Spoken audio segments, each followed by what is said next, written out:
ഇന്ന് നമ്മോടൊപ്പം എത്തിയിരിക്കുന്നത് പ്രസിദ്ധയായ എഴുത്തുകാരി ഗീതാ മോഹനാണ്.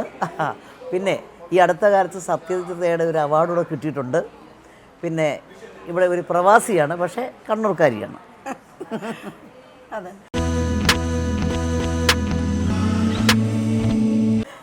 പറയും എന്തൊക്കെയുണ്ട് വിശേഷം? പയ്യന്നൂരാണ്. വർഷങ്ങളായി 18 വയസ്സാവാൻ കാത്തു നിന്നതാണ് പാസ്പോർട്ട് എടുത്ത് ഇങ്ങോട്ട് വരാൻ. പഠിത്തം പോലും ബ്രേക്ക് ചെയ്ത് ഇങ്ങോട്ടേക്ക് ഒരു ഗൾഫുകാർ കല്യാണം കഴിച്ച് വരുന്നതാണ്. അപ്പോൾ ഒരുപാട് വർഷമായോ? ഒരുപാട് കൊല്ലങ്ങളായി. അത് ശരി. ഒരുപാട്. എങ്ങനെയുണ്ട് ഇവിടെ? എങ്ങനെയുണ്ട് ഇവിടെ? എന്താ പറയുക, പണ്ട് വന്ന് എന്താ പറയുക, ഇതൊരു സ്വർഗം തന്നെയായിരുന്നു വന്ന കാലത്തല്ല. എന്താ പറയുക, ഇത് ഇനി ഈ ഒരു സ്വർഗലോകം വിട്ട് നാട്ടിൽ പോയാൽ വിട്ടിട്ടെങ്ങാൻ പോകേണ്ട ഒരു അവസ്ഥ വന്നാൽ എങ്ങനെ നാട്ടിൽ ഇത്ര ഒരു എങ്ങനെ ജീവിക്കുന്ന പോലും തോന്നിയൊരു സമയം ഉണ്ടായിരുന്നു. പക്ഷേ ഇപ്പൊ വർഷങ്ങൾ കഴിഞ്ഞ് ഒരുപാട് കൊല്ലങ്ങളായില്ലേ. ഇപ്പൊ സത്യം പറഞ്ഞാൽ നാട്ടിൽ പോയാൽ തിരിച്ചു വരണമെന്നില്ല. നാടാണ് കൂടുതൽ ഇഷ്ടം. ആണോ? എനിക്ക് തോന്നുന്നു. പക്ഷെ ഞാൻ ഒരു കാര്യം പറയാം, ഈ നാട്ടിൽ താമസിക്കുന്നവർക്ക് എന്താണെന്നറിയോ, ഷോ ഈ നാടാണല്ലോ കുഴപ്പം, എങ്ങോട്ടെങ്കിലും പോയാൽ മതിയല്ലോ എന്ന്. അതങ്ങനെയാണ്. അല്ല, ഇതൊരു ഫ്ലാറ്റ് ജീവിതം, ഒരു റെഡിമെയ്ഡ് ലൈഫ് എന്ന് പറയാം. പക്ഷെ അതൊരു ലൈവ് കല്യാണങ്ങള്, അമ്പലം, അതൊക്കെ ശരി, പിറന്നാള്, അങ്ങനെ. പിന്നെ ഇഷ്ടക്കേടില്ല, ഇഷ്ടം തന്നെയാണ്. പക്ഷെ നമ്മൾ ആഗ്രഹിക്കുന്ന പോലെ എല്ലാം നമുക്ക് കിട്ടണമെന്നില്ല.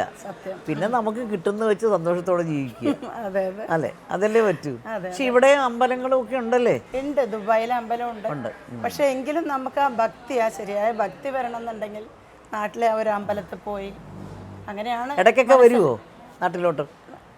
ഒരുപാട്. പണ്ടല്ല ഒരു വർഷം കണക്കുണ്ട്. ഇപ്പൊ എന്ന് പറയുമ്പോൾ ഒരു 3 മാസം എന്ന് പറഞ്ഞ പോലെ എന്തെങ്കിലും ഒരു കാര്യം ഉണ്ടാകുന്ന കല്യാണം എന്തെങ്കിലും ആയിട്ട് എന്തെങ്കിലും കാര്യത്തിനായിട്ട് എത്തും. അതെ. പക്ഷേ ഒരു 10 ദിവസം കാണുമ്പോൾ ഭയങ്കര തിരക്കായിരിക്കും. അതെ, തിരക്ക്. അതെ. ഇനി പോകാൻ ബാക്കി സ്ഥലങ്ങൾ കഴിഞ്ഞാൽ ആകെ എന്താ പറയാ, ഇവിടെ വന്നിട്ട് അങ്ങ് ആകെ തളർന്ന കൊത്തി എന്ന് പറയില്ല, അങ്ങനത്തെ ക്ഷീണത്തിലായിരിക്കും. ഇപ്പം നിങ്ങൾ അങ്ങനെ പറയുന്നില്ലേ? ഞങ്ങളിപ്പോൾ നാട്ടിൽ നിന്ന് ഇങ്ങോട്ട് വന്നു കഴിഞ്ഞിട്ട് ഇവിടെ ഒരു 5-8 ദിവസം കഴിഞ്ഞ് തിരിച്ചു പോകുമ്പോൾ നമുക്ക് പിന്നെ ഭയങ്കര വിഷമമാണ്. പക്ഷേ ഇവിടെയുള്ള മലയാളികളെയൊക്കെ കാണാൻ നമുക്ക് പറ്റിയല്ലോ. കാരണം ഇവർക്ക് നമ്മളെപ്പോഴും കാണുന്നവരുമല്ല. അപ്പം അങ്ങനെ ഇനിയിപ്പം അതെല്ലാം ഞാനിങ്ങനെ റിവൈൻഡ് ചെയ്യും. ഇങ്ങനെ കിടന്നിട്ട് ഇങ്ങനെ നമ്മൾ അവിടെ പോയി, നമ്മളിവിടെ പോയി, അവരെ കണ്ടു, ഇവരെ കണ്ടു. ഇനി എത്ര നാൾ കഴിഞ്ഞായിരിക്കും ഇവരെയൊക്കെ കാണുന്നത് എന്ന് ആലോചിക്കാറുണ്ട്. കഴിഞ്ഞ വർഷം വന്നല്ല, ഞാൻ എന്താ വിളിക്കണ്ടേ, മേഡന്ന് വിളിക്കരുത്. കാരണം അങ്ങനെ വിളിക്കുമ്പോൾ വന്നല്ലോ നമ്മളൊരു അകൽച്ചയാണ്. അന്ന് വേണ്ട, എന്നെ ചേച്ചി എന്ന് വിളിക്കുന്നത് എനിക്ക് ഇഷ്ടം. ലത ചേച്ചി. അതെ, അങ്ങനെ വിളിക്കുന്നത് എനിക്ക്. കഴിഞ്ഞ വർഷം ലത ചേച്ചീനെ കണ്ട ആ ഒരു പ്രോഗ്രാമിൽ ഞാനും ഉണ്ടായിരുന്നു. അതെ. ആ ഒരു മുഖത്തിന്റെ ആ ഒരു പ്രസരിപ്പ്, ഒരു പോസിറ്റീവ് എനർജി, എന്താ പറയുക, ഇപ്പൊ കാണുന്നത് വരെ പല സമയത്തായിട്ട് പലപ്പോഴായിട്ട് ഞാൻ ഓർത്തുകൊണ്ടിരുന്ന ഒരു മുഖമാണ്. ഒരു വല്ലാത്തൊരു പ്രസരിപ്പും ഒരു സൂര്യ തേജസ് എന്ന് പറയുന്നത്. അത് വേറൊരു കാര്യമുണ്ട്. ഇവിടെ വരുന്ന നിങ്ങളെയൊക്കെ കാണുമ്പോൾ നമ്മളറിയാതെ ഒരു എനർജി നമുക്കുണ്ടാവും. അതെ. കാരണം ഞാൻ എൻ്റെ വീട്ടിൽ മക്കളൊക്കെ UK പോയി കഴിഞ്ഞാൽ അവിടെ എന്തോന്ന് എനർജി എനിക്ക്. ഞാൻ ഇങ്ങനെ വെറുതെ ഇരിക്കും. അപ്പോൾ ഞാൻ ഷാജിയോട് പറഞ്ഞു, എൻ്റെ പൊന്നു ഷാജി, നമുക്ക് ഇപ്രാവശ്യം എവിടെ പിറന്നാൾ ആഘോഷിക്കാം? ഇതിപ്പോൾ ഈ പിറന്നാൾ ഇവിടെ ആരുമില്ല, അവർ UK വരുമെന്ന് വെച്ചാൽ വലിയ ചിലവാണ്. ഇപ്പോൾ ഗൾഫ് പോലെ അല്ലല്ലോ. ഉടനെ ഷാജി പറഞ്ഞു, എന്നാൽ ഒരു കാര്യം ചെയ്യാം, നമുക്ക് ഇപ്രാവശ്യം നമുക്ക് ഷാർജയിലാണ്. ഓക്കെ. അങ്ങനെ ഇതിൻ്റെ പിന്നിലുള്ള പ്രവർത്തനം മുഴുവൻ എന്നെ ഇവിടെ വരുത്താനുണ്ട് ഷാജിയുടെ. അല്ല, അതുകൊണ്ട് സന്തോഷം നമുക്കും കാണാം. പിന്നെ തീർച്ചയായിട്ടും പങ്കുചേരാൻ പറ്റി. അതെ, നിങ്ങളെയൊക്കെ കാണാൻ പറ്റി. അതന്നെ. അതായത് ഇത്രയും എന്താ പറയുക, വർഷങ്ങളായിട്ടും ആ മുഖത്തിൻ്റെ ആ ഒരു, ഞാൻ നേരിട്ട് ചോദിക്കുകയാണ്, ഈ ഒരു ആരോഗ്യം, ആ ഒരു ഭംഗി എങ്ങനെയാണ് ഇതുപോലെ നിലനിർത്തുന്നത്? ആയുർവേദമാണോ? ആയുർവേദമാണ്. അല്ല, ഞാൻ എൻ്റെ കല്യാണം കഴിച്ച സമയത്ത് എനിക്ക് ആയുർവേദനെ കുറിച്ചൊരു ചവനപ്രാശോ അല്ലെങ്കിൽ ദശമൂലാശോ അറിയാവൂ. പക്ഷേ ഇത് സംഗീതം പോലെ ഒരു കടലാണ് എന്ന് അവിടെ പോയപ്പോഴാണ് എനിക്ക് മനസ്സിലാവുന്നത്. അപ്പം ആദ്യമേ ചെന്ന് ഹസ്ബൻഡ് ഒരു ധന്വന്തരി ഒരു ഇതിനെപ്പറ്റി എഴുതിയിരിക്കുന്ന ഒരു പുസ്തകം എടുത്തു. ഇതെല്ലാം വായിച്ചോണം, പഠിച്ചോണം. പിന്നെ അവിടെ കുറേ മരുന്നുണ്ടാക്കുന്നവരുണ്ടായിരുന്നു, അവരുടെ കൂടെ നിന്നെല്ലാം പഠിച്ചു. ചില മരുന്ന് ഡ്യൂപ്ലിക്കേറ്റ് ഉണ്ട്, ചിലതല്ല പലതും. അത് ചിലപ്പോൾ നമ്മൾ കടിച്ചു നോക്കിയിട്ടൊക്കെ വേണം. അങ്ങനെ അതെനിക്ക് മനസ്സിലായി, ആ ഒരു ആരോഗ്യത്തിന് ആയുർവേദം വളരെ നല്ലതാണെന്നുള്ളത്. ഞാനിപ്പോഴും ആ ഒരു കണ്ണിൻ്റെ പ്രകാശം, അതെല്ലാം പിന്നിലെ ആയുർവേദം.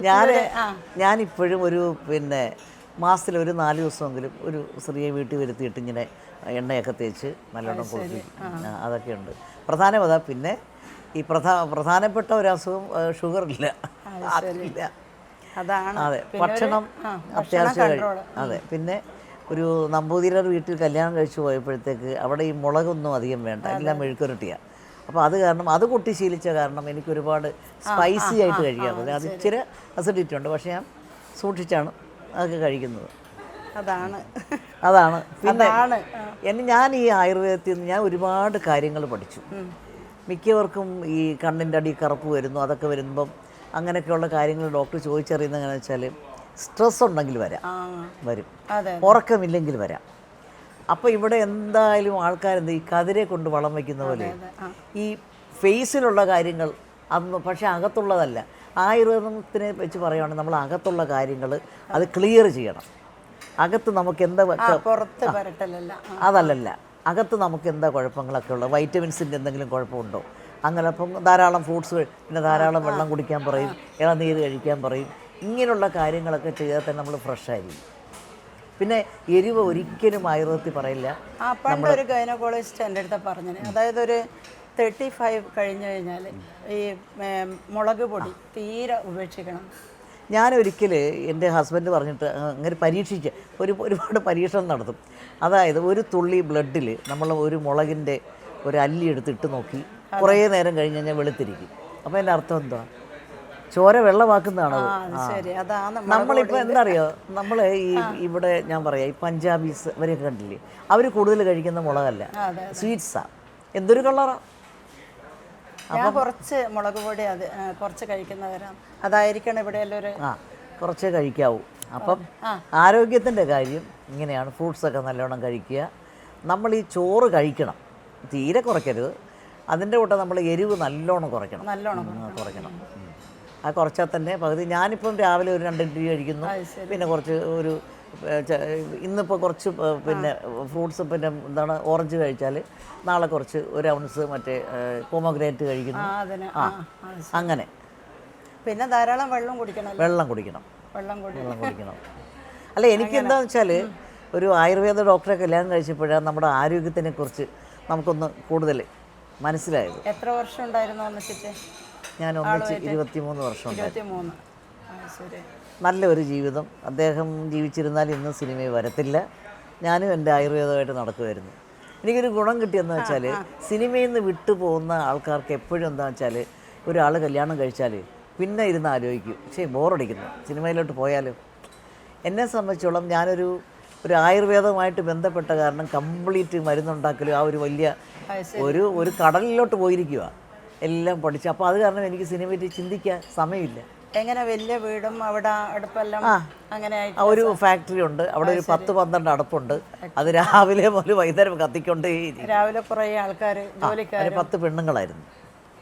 അപ്പോൾ എല്ലാം ഫാക്ടറി ആയിരുന്നു. പിന്നെ കുപ്പി കഴുകുന്നത് വരെ ഫാക്ടറി, പിന്നെ മിഷ്യൻ, എല്ലാം മിഷ്യനായിരുന്നു. കുപ്പി കഴുകുന്നവരെ മിഷ്യനായിരുന്നു. പിന്നെ ഇപ്പം ഈ ചിലപ്പോൾ കറണ്ട് പോയ സമയമൊക്കെ ആരും വന്നില്ലെങ്കിൽ ഞാൻ തന്നെ എല്ലാം ഇട്ടുണ്ടാക്കും. അവിടെ ഉണ്ടാക്കുന്ന മരുന്ന് നമുക്ക് പുറത്ത് കിട്ടും? ഇല്ല.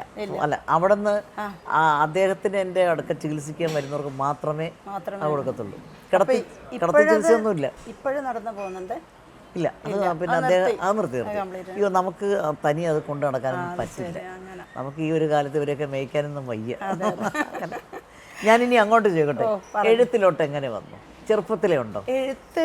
കഥകൾ ഇഷ്ടമാണ്, അതായത് ചെറുപ്പത്തിലെ കഥാപുസ്തകം അങ്ങനെയുള്ള സംഭവങ്ങൾ ഇഷ്ടമാണ്. പിന്നെ ഭർത്താവ് പുസ്തകത്തിന്റെ ഒരു ലോകത്തല്ലേ അദ്ദേഹം അല്ലേ, അപ്പൊ ആളുടെ കൂടെ പുറകെ അങ്ങനെ. പിന്നെ കുറെ പുസ്തകം അത്യാവശ്യം വായിക്കാൻ തുടങ്ങി. പിന്നെ എഴുതാനുള്ള ഒരു മോഹം, ചെറുതായിട്ട് എഴുതാൻ തുടങ്ങി, നല്ല അഭിപ്രായം വരാൻ തുടങ്ങി. അങ്ങനെ എഴുത്തിലേക്ക് ഞാൻ കടന്നു. അങ്ങനെ അല്ല, അതൊരു വലിയ കഴിവാണ് കേട്ടോ. കാരണം എന്നെ സംബന്ധിച്ച് എനിക്ക് സംസാരിക്കാൻ പറ്റിയാലും എനിക്കൊരു വരി എഴുതാനൊക്കത്തില്ല. കാരണം നമ്മൾ സംസാരിക്കുന്ന ഭാഷയല്ല എഴുത്ത് ഭാഷ, അതിന് അതിൻ്റേതായിട്ടുള്ള പ്രത്യേകതകളുണ്ട്. അതുകൊണ്ട് അതിന് അപ്രിഷ്യേറ്റ് ചെയ്യാതിരിക്കാൻ പറ്റുകയില്ല. എല്ലാവർക്കും പറ്റുന്ന ഒരു ജോലിയല്ല. അഭിനയം എല്ലാവർക്കും വേണം. അല്ല, അഭിനയത്തിൻ്റെ അല്ല, ഒന്ന് എനിക്ക് ഉറപ്പുണ്ട്. എന്താ വെച്ചാൽ ഒന്ന് എഴുതാൻ പോയി കഴിഞ്ഞാൽ അഭിനയം ചിലപ്പം പിന്നിലാകും. അത്രയും വലിയ എഴുത്തുകാരിയാവും. ഞാനോ? അയ്യോ, അല്ല, ഞാൻ പറഞ്ഞില്ല, അഭിനയിക്കാൻ വെച്ചാൽ ഒരു സീൻ അഭിനയിക്കുന്നു, ആ പറയുന്ന ഡയലോഗ് പറഞ്ഞു. പക്ഷെ എഴുത്തതുപോലല്ല.